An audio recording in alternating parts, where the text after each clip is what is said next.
दोस्तों आज हम इस मोबाइल को रिपेयर करेंगे। इसके फोल्डर को हमने चेंज करना है, यानी कि इसके कॉम्बो को हमने चेंज करना है। इसकी हालत आप देख सकते हैं, बहुत ही बुरी कंडीशन है और इसका ये टूटा भी है। तो चलिए जो भी है हमने इसको चेंज करना है। पूरा प्रोसीजर आपको बताऊंगा स्टेप बाय स्टेप, एक एक पॉइंट आपको हर चीज़ समझाऊंगा किस तरीके से इसको रिप्लेस किया जाता है। अगर आप इस फील्ड पर बिल्कुल नए हैं तो ये वीडियो आपके लिए बहुत ज़्यादा भाई मैं कहूँगा कि यार हेल्पफुल ही रहेगी। और इस वीडियो को देखकर कई लोग सीखेंगे, जिनको बिल्कुल जीरो नॉलेज है ना, वो आके इस वीडियो पे सीख सकते हैं। तो चलिए कैसे इसको हम रिप्लेस कर सकते हैं, कैसे इसमें लगा सकते हैं, वो हम जानेंगे। और यहाँ पर सबसे पहले इसकी सिम ट्रे को ओपन करेंगे, क्योंकि यहाँ पर ये टूटा भी है तो इसी तरीके से ओपन हो जाएगा। मोबाइल की हालत बहुत ज़्यादा ख़राब है। और इसको ओपन कैसे करना है, ओपन करने के लिए वैसे आपके पास प्रॉपर टूल्स होने चाहिए, ओपनर होना चाहिए। बट अगर नहीं है तो फिर आपको जुगाड़ तरीके से खोलना ही पड़ेगा। और देखिए खोलने के लिए सभी लोग अलग अलग प्रकार के टूल्स या फिर सभी लोग अलग अलग प्रकार के टेक्निक्स का इस्तेमाल करते हैं, लेकिन हम जो है अपने तरीके का इस्तेमाल करेंगे। तो यहाँ पर कमेंट में ये आके मत कहिएगा कि ये अगला बंदा ऐसे खोल रहा है, ये वो खोल रहा है, वो खोल रहा है। देखिए सभी के पास अपना अपना एक्सपीरियंस होता है, सभी के पास भाई अपना अपना है ना सिखाने का तरीका होता है। तो सब लोग अपने अलग अलग तरीके से सिखाएंगे। तो यहाँ पर इसको खोलने के लिए इस तरीके से हल्का सा चिमटी से इस तरीके से फंसाइए, हल्का सा उड़ जाएगा। जब उड़ जाए तो इसमें इस तरीके से फंसाइए। ओपनर है तो ओपनर फंसाइए, नहीं तो नाखून फंसा के इसको खोलिए। वैसे ओपनर होना बहुत ज़रूरी है, प्रॉपर टूल्स होगा तो आप, मेरे पास सब कुछ है बट क्या करें, आदत ही ख़राब है। नाखून से खोल के हम इसको इस तरीके से किनारे कर लेते हैं।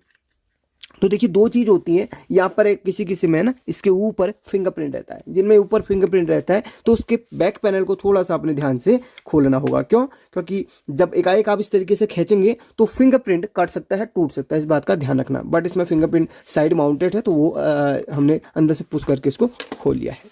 तो ये खुल चुका है। अब यहाँ पर जो इसका ये जो कॉम्बो का पत्ता है ना, वो यहाँ से अटैच रहता है। तो सबसे पहले हमें इसको भी खोलना रहेगा, क्योंकि इसमें डबल पत्ते वाला कॉम्बो है और यही पत्ता यहाँ से अटैच्ड है। चलिए इतना बचाइए, इसको हम अलग ही कर ही लेते हैं, क्योंकि कोई काम ही नहीं है अब इसका। तो यहाँ ये भी कटा था, वो भी कटा था, तो इसको हमने इस तरीके से खोलना है। ये इधर से कनेक्टेड है और दूसरा ये जो बड़ा पत्ता है वो यहाँ से कनेक्टेड है। तो हमने यहाँ पर ये दोनों को खोलना है। फटाफट से स्क्रू वगैरह सब कुछ खोल के आपको दिखा देते हैं। फाइनली यहाँ पर ये स्क्रू वगैरह है ना, हमने खोल लिए हैं और सारे स्क्रू निकाल के इसको हम यहाँ पर इसके दोनों कवर को ओपन करेंगे। तो यहाँ पर इस तरीके से इसे ओपन कर लेते हैं और ओपन करके इसको रख लेते हैं थोड़ा साइड पे, और इस पत्ते को हम इधर पे हटा देते हैं। और ये पत्ता जो हमारा नीचे से यहाँ से कनेक्टेड है और ऊपर से ही एक ही पूरा पत्ता आ रहा है, वो यहाँ पे भी कनेक्टेड है और हमारे फोल्डर से भी कनेक्टेड है। तो ऊपर का जो पैनल है इसको भी हमने खोलना है और यहाँ पर जो बड़ा पत्ता है इसको हमने इस तरीके से हटाना है। अब यहाँ पर बैटरी को भी हटाना है और बैटरी को भाई पहले हम इस फिंटू थोड़ा सा हम किनारे कर लेते हैं। ये कटे ना टूटे ना, इस बात का बड़ा ध्यान रखना है। सभी चीज़ें बहुत ही तसल्ली से खोलनी है। आप चाहे तो उसका मदरबोर्ड भी उतार सकते हैं, बट मदरबोर्ड उतारने की जरूरत नहीं है। अब यहाँ पर हमने इसके बैटरी को निकालना है। बैटरी को निकालने के लिए ओपनर वगैरह इस तरीके से हो तो बेटर होगा। तो ओपनर वगैरह की हेल्प से इसकी बैटरी को आप निकाल सकते हैं। वैसे यहाँ पर ये ऑलरेडी भाई रिपेयर हुआ है तो बैटरी निकालने में ज़्यादा मुश्किलों का सामना नहीं करना पड़ा। बट यहाँ पर एक चीज़ आपको बता दूँ, पहली बार निकाल रहे हो तो यहाँ पर दो आपको इस तरीके से ना चिट जैसे मिलेंगे, उनको आपने अगर इस तरीके से स्क्रू ड्राइवर है तो घुमाते हुए इस तरीके से निकालना है। वैसे मैंने बताया ऑलरेडी, उसको आप देख लेना उस वीडियो को, तो स्टिकर निकाल के वो कर लेना। और ज़्यादा हार्ड लगे तो इधर पे और इस कॉर्नर पे हल्का सा ग्लू रिमूवर डाल के इस बैटरी के नीचे उसको ना ढीला कर लेना। जब ढीला हो जाए तो बैटरी धीरे धीरे से उठा के इस तरीके से ओपनर वगैरह हो तो उठा के उसको खोल लीजिए। अब इस पत्ते को हमने इस तरीके से खोल के अलग कर लेना है और इस मोबाइल को रख लेना है साइड पे। अब भाई ये जो फोल्डर है, अगर इसी दिन मुझे फोल्डर मिल गया, यानी कि आज ही के दिन फोल्डर मिल गया, तो मैं आज इस वीडियो को भाई शाम को अपलोड कर दूंगा। नहीं मिल पाया तो फिर मुझे इसे ऑर्डर करना पड़ेगा, 2-3 दिन लग जाता है कभी कभी। पूरी वीडियो तो भाई आपको एक ही दिन में मिल जाती है, बट सामान को कलेक्ट करना है, मोबाइल को टोटली है ना असेंबल डिसेंबल करना है, इसमें हमारा बहुत ज़्यादा टाइम लग जाता है। फिर भी चलिए अब मैं जल्दी से इस फोल्डर को है ना ऑर्डर करता हूँ, या फिर देखता हूँ भाई कहीं मिल जाए तो लोकल शॉप में, तो वहाँ से लेके आपको पूरा डिटेल से बताऊँगा। एंड जब तक ये फोल्डर वगैरह वो हमारा आता है तब तक हम एक सेकेंड इस मदरबोर्ड को पहले हम थोड़ा सा किनारे कर लेते हैं। अभी मदरबोर्ड को किनारे कर लेते हैं। एक चीज़ मैं आपको बता दूँ, यहाँ पर जब आप पुराने फोल्डर को निकालते हैं ना, तो यहाँ पर क्या होता है, हमारा पुराने फोल्डर का जो ये ग्लू होता है, उसको इस तरीके से, ग्लू को इस तरीके से आप ग्लू रिमूवर की हेल्प से या फिर किसी ट्वीजर वगैरह की हेल्प से इस ग्लू को साफ कर लो, ताकि जो हम नया फोल्डर्स पे बैठाए आसानी से इसमें बैठ सके।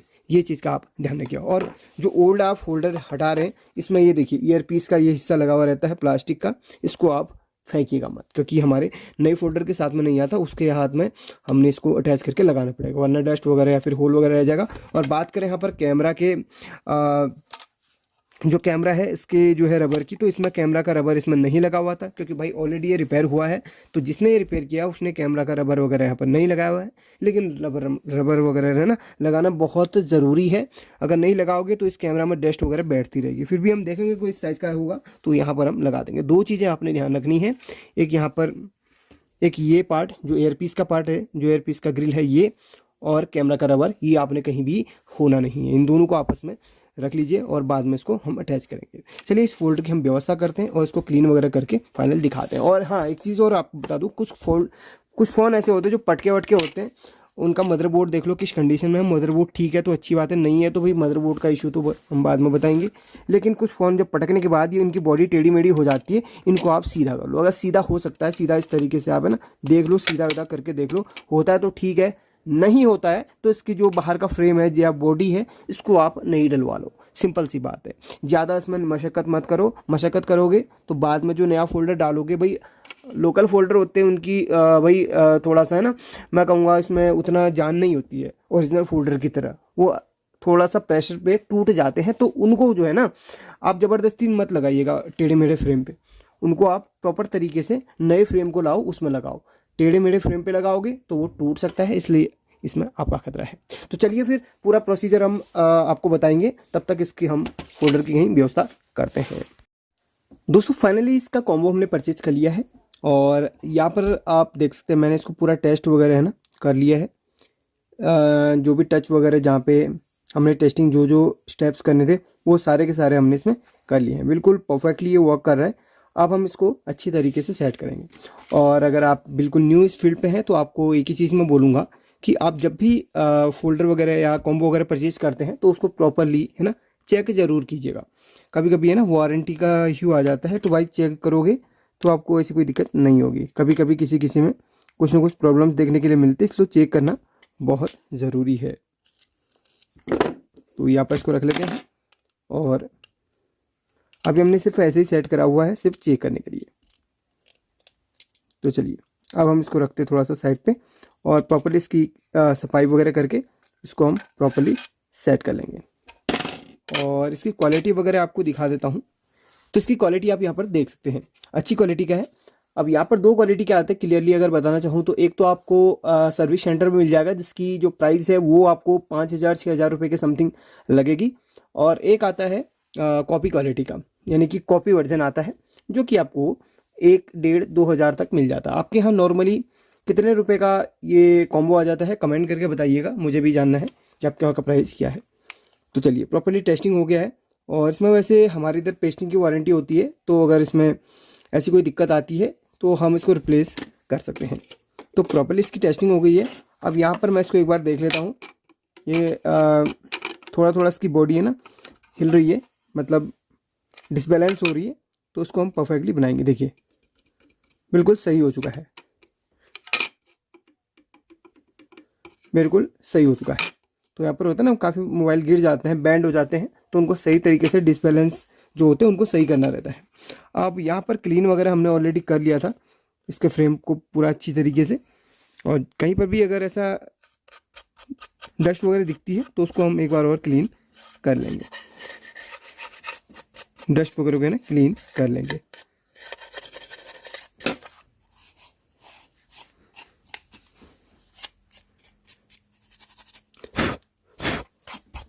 चलिए ये सब क्लीन हो चुका है। अब हम इसको प्रॉपर फिटिंग का काम करते हैं। फिटिंग करने के लिए इसमें जो ग्लू इस्तेमाल होगा, जो इसमें पेस्ट इस्तेमाल होगा उस का आपको एक बार दिखा देता हूँ। रिलाइफ कंपनी का मैं यूज़ करता हूँ, CP0002 इसका कोड है। बाकी अलग अलग टाइप के आते हैं। ये वाला जो आता है ब्लैक में है, ये वाटरप्रूफ वगैरह जो भी है इसमें पढ़ सकते हैं आप, टोटल दिया गया है। तो इसमें अलग अलग आपको जो सही लगे वो आप ले सकते हैं। तो ये वाली क्वालिटी मुझे काफ़ी सही लगती है। अब यहाँ पर सबसे पहला काम इधर पे एयरपीस को चिपकाने का रहेगा। इसको आप चाहे तो क्लीन कर सकते हैं, अगर क्लीन नहीं है तो क्लीन कर लें सही तरीके से, ठीक है। क्लीन करके इसको यहाँ पर इस तरीके से लगा लेना रहेगा, इसके जस्ट ऊपर। तो इसको लगाना भाई मत भूलिएगा। तो इसको पहले मैं इस तरीके से ना लगा लूँगा, ये देखिए इस तरीके से सेट हो जाता है।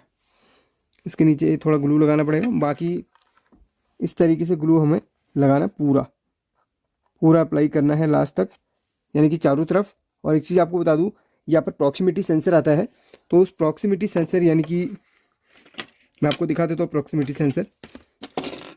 ये देखिए मदरबोर्ड पे ये प्रॉक्सिमिटी सेंसर हमारा इधर इस लोकेशन पे होता है। अरे इसमें तो भाई प्रॉक्सिमिटी सेंसर ही नहीं है, ओहो इसमें तो प्रॉक्सिमिटी सेंसर ही तोड़ा हुआ है भाई, मदरबोर्ड पे है ही नहीं प्रॉक्सिमिटी सेंसर।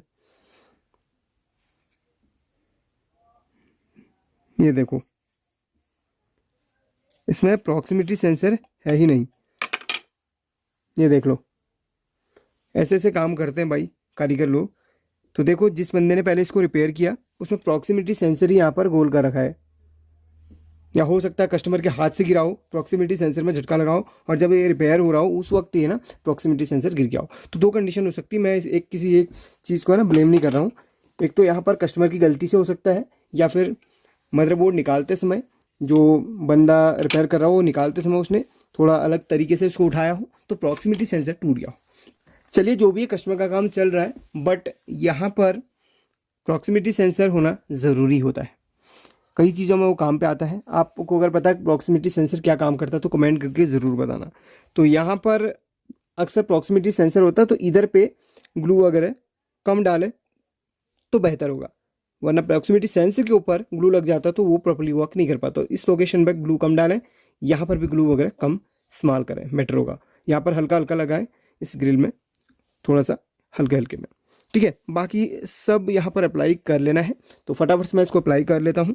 देखिए हम हर चीज़ डिटेल से बताते हैं तो वीडियो है ना थोड़ा सा लंबी हो जाती है, तो इस तरीके से ना इसको अप्लाई कर लेना है। चलिए मैं फटाफट से लगा लेता हूँ। बाकी आपको मैंने बताया है, आप हमारी अदर वीडियो में देख सकते हैं। कुछ बेसिक चीज़ें हैं जो मैं यहाँ पर नोट हमेशा करवाता रहता हूँ। चलिए लगाता हूँ पूरा। तो फाइनली हमने इसमें ग्लू लगा लिया है। अब यहाँ पर हम एयर पीस को जस्ट के ऊपर रखते हैं, एयर पीस ग्रिल को। तो यहाँ पर इसको भी हमने फिट कर लिया है। अब हम यहाँ पर फोल्डर को इसके ऊपर लगाएंगे। उससे पहले आपको एक चीज़ बता दूँ, इसमें भाई ये जो स्टिकर्स वगैरह हैं आप इनको निकाल लीजिएगा। उससे पहले भाई आपने फोल्डर सही तरीके से ना चेक कर लेना है कि काम कर रहा है कि नहीं। ये वारंटी के लिए होते हैं, इनको आप सही तरीके से पहले चेक करने के बाद ही इसको निकालिएगा। उसके बाद इसको निकालना, हमने इसको निकालना है जस्ट। इसके बाद हमने इसको निकालना है, इस वाले को। 3 ये निकल गए। अब हमने इसको इस तरीके से इस वाले को भी हटा लेना है। तो फाइनली ये 3 स्टिकर हमारे निकल जाएंगे। अब यहाँ पर हम इसको इस तरीके से लगा लेते हैं, और ये दूसरा वाला है उसको हम इधर पे होल से इधर इंसर्ट कर लेते हैं, और इसके ऊपर जस्ट हम इसको रख के फिट कर लेते हैं सही तरीके से। तो देखिए फाइनली पूरा फिट हो चुका है। तो इस तरीके से आपने इसको फिट करना होता है। इसको यहाँ पर हम लगा देते हैं, और इसको हम इस तरीके से थोड़ा सा प्रेस करके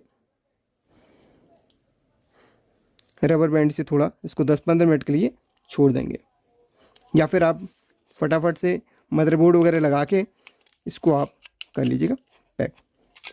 तो मदरबोर्ड इस तरीके से लगता है खांच में, और यहाँ से इस तरीके से, और ये वाला लग जाएगा कनेक्टर इधर पे। थोड़ा सा इसको बैंड करना पड़ता है, उसके बाद ये कनेक्टर को लगाना रहेगा। जब कनेक्टर लग जाए तो बैंड करना यहाँ पर ज़रूरी है, क्योंकि इधर पे बैटरी भी हमारी आएगी।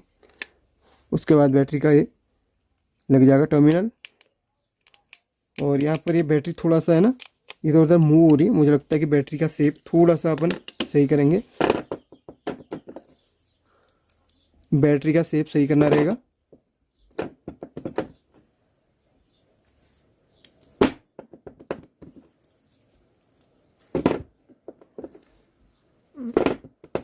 बिल्कुल परफेक्ट। चलिए, बैटरी भी अब यहाँ पर लग जाएगी। कोई भी किसी भी पार्ट का, किसी भी कंपोनेंट का अगर सेफ सही नहीं है तो उसको सही कर लेना चाहिए, वरना दिक्कत हो जाती है। अब यहाँ पर अपन एंटीना को लगाएंगे सही तरीके से।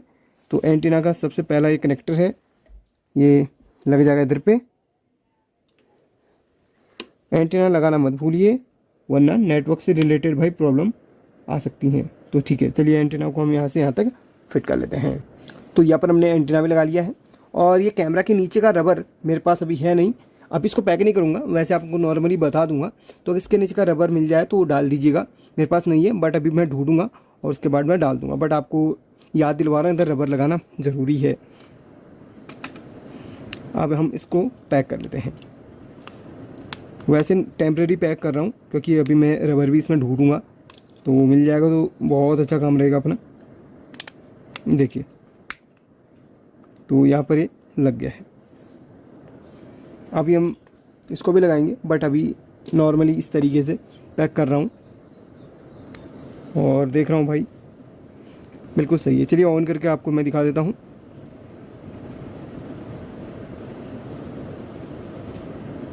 बैटरी मेरे ख्याल से इसमें अभी है नहीं, तो एक बार मैं चार्ज कर लेता हूँ।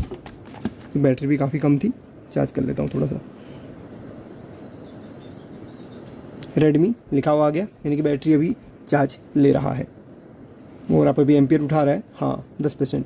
तो मुझे यहाँ पर प्रेस करना पड़ेगा बैटरी इसको ऑन करने के लिए, क्योंकि यहाँ पर है ना एक स्क्रू लगेगा तब जाके प्रॉपर्ली वर्क करेगा। तो ये देखिए, ये देखिए ऑन हो गया है। ठीक है, तो चलिए ऑन हो जाएगा। बाकी इसको सूखने के लिए मैं छोड़ दूँ। इसके ऊपर बैंड कैसे लगाना है वो मैं आपको बता देता हूँ। इसके ऊपर बैंड वगैरह कैसे लगा सकते हैं वो मैं आपको बता देता हूँ। हल्के हाथों से आपको बैंड इस तरीके से लगाना है सीरियल में। सीरियल में इस तरीके से यहाँ तक बैंड लगाना है, दो आपने खड़े बैंड लगाने हैं। तो दोस्तों फाइनली ये कुछ हद तक चिपक चुका है। अब हम थोड़ी देर हमने इसको चार्ज भी कर लिया है। चलिए अब हम इसको पूरा पैक करेंगे। सारे रबर वगैरह हमने इसमें निकाल लेने हैं, या रबर बैंड जिसे आप बोलते हैं। चलिए अब यहाँ पर इस पैनल को अपन खोलेंगे। खोलने के बाद यहाँ पर सब कुछ यहाँ पर देखेंगे, सारे कनेक्टर लगे हैं सही से। यहाँ पर एक कनेक्टर हमारा नहीं लगा है, वो है हमारा ये वाला फिंगरप्रिंट वाला।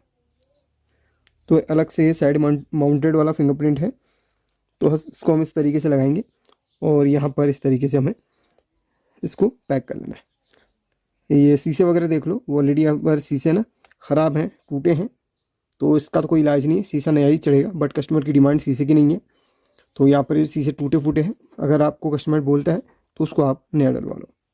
इस तरीके से पहले इधर खाँच फंसा लो और यहाँ पर इस तरीके से इसको कस लो। तो यहाँ पर सारे स्क्रू मैं लगा लेता हूँ। तो यहाँ पर अलग अलग कलर के स्क्रू यहाँ पर लगे हुए थे ऑलरेडी, तो वैसे ही हम स्क्रू लगा लेते हैं क्योंकि हमारे पास सेम कलर में अवेलेबल नहीं है। ऑलरेडी इसमें अलग अलग कलर में लगे थे, तो वही हम यहाँ पर लगा लेंगे। जो स्क्रू गोल है उसकी जगह पे हम दूसरे और डाल देंगे, कोई दिक्कत नहीं है। बट जब एक बार पहले रिपेयर हो गया है तो उसमें बहुत सारे फॉल्ट भाई हमें देखने के लिए मिल जाते हैं। जैसे आपने देखा प्रॉक्सिमिटी सेंसर उसमें नहीं है। अब मुझे नहीं पता इसमें किसकी गलती है। और दूसरा स्क्रू अलग अलग कलर के इसमें डाले हैं। स्क्रू को तो हम मैकेनिक का फॉल्ट मानते हैं, सेम कलर के डालनी चाहिए जैसा कंपनी दे रही है। बात उसकी नहीं है, बात है कि भाई आपकी हाथ की सफाई और आप कैसे काम कर रहे हैं, ये आपके काम को दर्शाता है। हमारे कुछ बातों से, हमारे कुछ कमेंट से, हमारे कुछ बोलने से काफ़ी मैकेनिक लोग हैं ना नाराज़ भी हो जाते हैं। लेकिन हाँ, सीखना चाहिए भाई, अगर कहीं पे गलती है तो उसको आपने इम्प्रूव करना पड़ेगा। तो यहाँ पर 3-4 स्क्रू और हैं, उनको भी कस लेते हैं अपन फटाफट से। तो फाइनली सारे स्क्रू लग चुके हैं। अब यहाँ पर हम इस फिंगरप्रिंट को इसमें लगाएंगे। ये भी हल्का सा टूटा है, इसमें हमने इसको अटैच करना रहेगा भली भांति।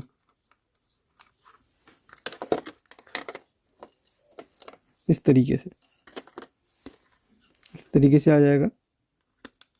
तो ये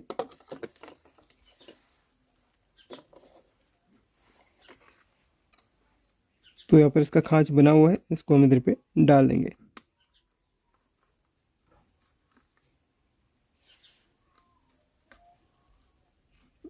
इस तरीके से। चलिए, ये काम भी हो चुका है। अब हम इसको पैक कर लेते हैं फाइनल। बिल्कुल प्रॉपर्ली वर्क कर रहा है। कुछ कुछ चीज़ें यहाँ पर टूटी हैं, उनको हम नहीं बना पाएंगे, क्योंकि ये जो टूटा है ये नहीं बना पाएंगे भाई, ये कस्टमर का फॉल्ट है। जो चीज़ हमारे हाथ से अच्छी तरीके से हो पाएगी उसको हम कर पाएंगे। जो चीज़ हो ही नहीं पाएगी और जिस चीज़ में खर्चा आएगा और कस्टमर जब खर्चा देगा ही नहीं तो हम बनाएंगे कैसे। तो जो चीज़ें हैं हम अपने हिसाब से पूरा कोशिश करते कि अच्छी तरीके से वो बने। ये ऑन हो चुका है, ये हमने हटा लिया है इसका पन्नी, यानी कि इसकी अनबॉक्सिंग हमने कर ली है।